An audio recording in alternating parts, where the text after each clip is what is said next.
بسم الله الرحمن الرحیم. لکه څرنګه چې تاسو ته معلومات دی مایکروسافټ ورډ ټیبونه ختم شو او همداشان د درې لیکچرې موږ هم نور ایکسټرا په دې کې کړی وي. نن به انشاءالله ورډ آپشن نه سټارټ اخلو. ورډ آپشن اول کلاس دی، اول درس دی. پوه شو؟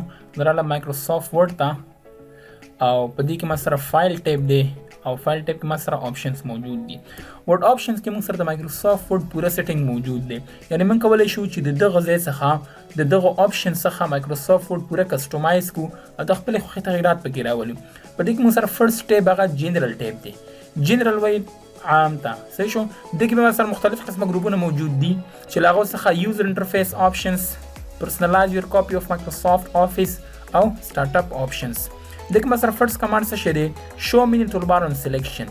شو مینی ټول بار اون سلیکشن مطلب دا دی فار ایگزامپل زلته رالم او دغه لیکل ما وکړو. زه چې کله دغه فار ایگزامپل سلیکشن وکړم دغه شان ماته ټول بار راځي چې دې ته وایي مینی ټول بار. صحیح شو؟ چې د دې په تر منځ کولی شم په شارټ کټ تھرو باندې دغه ته یا رنګ ورته ورکړم یا فار ایگزامپل انډرلاین کړم یا فار ایگزامپل ایټالیک کړم او یا دغه شان نور سیټینګ په دې کې زه وکړم. او یاد ساتئ چې د ورډ آپشن شارټ کټ الټ اف ټي دی.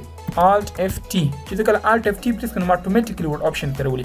زه ته چې دغه ټول بار ماته مروله دی نه بچ کیسته کې دا به اوکې کلیک کی. اوس چې تاسو فار ایگزامپل سه انتخاب وي او برځي تاسو ته ومغه ټول بار نشو کیږي. الټ اف ټي بل کمانډ موږ سره څه دی؟ انیبل لایف پریویو. زه کولی شم چې لایف پریویو ډیسیبل کم یا انیبل کم. لایف پریویو څه ته ویلی شي؟ فار ایگزامپل ما دغه ټیکس ورته انتخاب کو او زه راځم دې ته فار ایگزامپل سایز ډیرو ما نو زه چې کوم سایز باندې ودرېږم ما ته اتوماتیکلی هماغه سایز اخلي. خو چې زه کله فار ایگزامپل دا ماوس دې خواته موف کوم د خپل حالت ته راشي. یعنی ما ور باندې کلیک نه دی کړی خو دغه سایز زیاتیږي او غټیږي. یا زه فار ایگزامپل دغه سټایل ته راځم نو سټایل کې چې کوم سټایل باندې ودرېږم ما ته اتوماتیکلی هماغه سټایل اخلي. صحیح شو؟ یا فار ایگزامپل زه دغه رنګ ته راځم دې کلر ته زه چې کوم کلر باندې ودرېږم ما ته اتوماتیکلی هماغه کلر اخلي. دې ته وایي لایف پریویو. ها زه ورته وایم چې دغه لایف پریویو ما ته مه شو کوه. زه چې کله په آپشن باندې کلیک ونه کړم ما ته دغه آپشن نور باندې اپلای کېږي. الټ اف ټي انیبل لایف پریویو نه به چې کیسته کی دا به اوکې کلیک کی. اوس فار ایگزامپل تاسو هم کله راځئ فار ایگزامپل دا سایز ور باندې اپلای کوئ نو تاسو ته به دغه لایف پریویو نه شو کوي تر هغه پورې چې تاسو په آپشن باندې کلیک ونه کوئ. تاسو به هغه پورې دا نه شو کوي. بیا الټ اف ټي ته رالم بل موږ سره د کلر سکیم. زه ورته وایم چې دغه وینډو کلر ماته چینج کړه. د مایکروسافټ ورډ کلر راته چینج کړه. دا به ډیفالټ سیلور وي. 2010 آفیس سیلور دی. 2007 کلر بلو. زه ورته وایم چې دغه ماته بلو ته چینج کړه. نو به اتوماتیکلی بلو ورته واخلم دا به اوکې کلیک کړم ماته به اتوماتیکلی بلو ته چینج شي. الټ اف ټي زه ورته وایم چې دا راته بلیک ته چینج کړه دا به راته بلیک ته چینج شي. الټ اف ټي سیلور ورته علم چې خپل حالت ته راته راشي. دا اوکې کلیک کړه اتوماتیکلی به ماته خپل حالت راشي. بیا رالم الټ اف ټي ته screen tip styles show features description in screen tips. screen tips څه ته ویلی شي؟ چې کله تاسو په یو کمانډ باندې ودرېږئ چې کوم انفارمیشن تاسو شو کیږي هغه ته وایي screen tips. زه ته چې د هر څه ماته شو کا نو بای ډیفالت دغه فرست نمبر کمانډ چیک دی. زه ته چې صرف شارټ کټ او نیم راته شو کوم هغه ډسکرپشن راته پکې مه راکوه. ډونټ شو فیچر ډسکرپشنز یعنی ډسکرپشن راته پکې مه راکوه. صرف نیم دې ماته شو کیږي او شارټ کټ دې ماته شو کیږي. لایک فار ایگزامپل زه بولډ ته راځم نو دې کې ماته بولډ لیکي او کنټرول بی راته لیکي. دغه شان دې کې راته ایټالیک لیکي کنټرول آی دغه شان دې کې راته دا لیکي. زه ته هغه ډسکرپشن هم راته مشو کوه او شارټ کټ هم راته مشو کوه هیڅ هم راته مشو کوه. الټ اف ټي ته راشي ډونټ شو سکرین ټیپس. سکرین ټیپ ماته مشو کوه. اوکې مې کلیک کو. اوس که زه فار ایگزامپل دې باندې ودرېږم نو ماته به سکرین ټیپ نه شو کیږي. بیا رالم الټ اف ټي ته زه ورته هر څه راته په دې کې شو کا. صحیح شو؟ نیم به هم راته په دې کې شو کیږي. شارټ کټ به هم راته په دې کې شو کیږي او ډسکرپشن به هم راته په دې کې شو کیږي.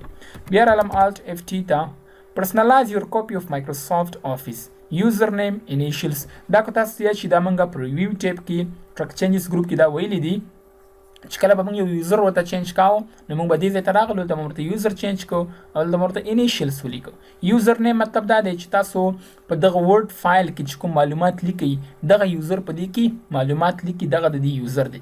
انیشیلز مطلب دا دی دغه یوزر اولینی توري کوم دي دغه یوزر د نیم اولینی توري کوم دي دا دی. startup options open email attachments in full screen reading view.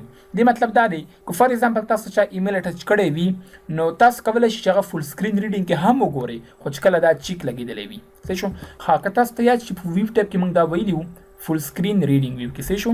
فول سکرین ریډینګ ته به زه راشم او دې کې به راشم ویو ته don't open attachment in full screen. ګوره دې ځای کې don't open دی هلته open و الته ان چې کو اوپن وکنه دې ځکه ډونټ اوپن دی نو دا چیک دی د مطلب دا دی چې ډونټ اوپن یعنی مو اوپن کوا نو دا چیک لګیدل دی الته راته سلی کلی اوپن کا خو ان چیکو که زه دا ان چیک کما الته به چیک شي که الته ان چیک کما دې ځکه به چیک شي صحیح شو کنه همدغه شان زه بیا راځم الټ اف ټی ته دې باره کې لږ نور انفارمیشن هم در کوم کله چې تاسو ته یو فایل څوک ایمیل باندې اټچ کی در ویلیږي هغه فایل کې انفارمیشن موجودي معلومات پکې موجود وي آیا دغه فایل کې چې کوم معلومات موجود دي دغه اټچمنت دغه لینک چې کوم دی دغه معلومات دغه فایل کې چې کوم معلومات پراته دي دا ته فل سکرین ریډینګ ویو کې شو کې شوی نه کی زور ته چې پیج لیو ټیپ کې خو هڅه راته شو کیږي زم نه فل سکرین کې د هم راته شو کی دا به تاسو اوپن واخلئ کته نه دي شو کیږي دینه بچی کیسته کی هله کوم چې په دې ویډیو باندې پوه شو یاست دا مو سره ورډ آپشنز فرست ډے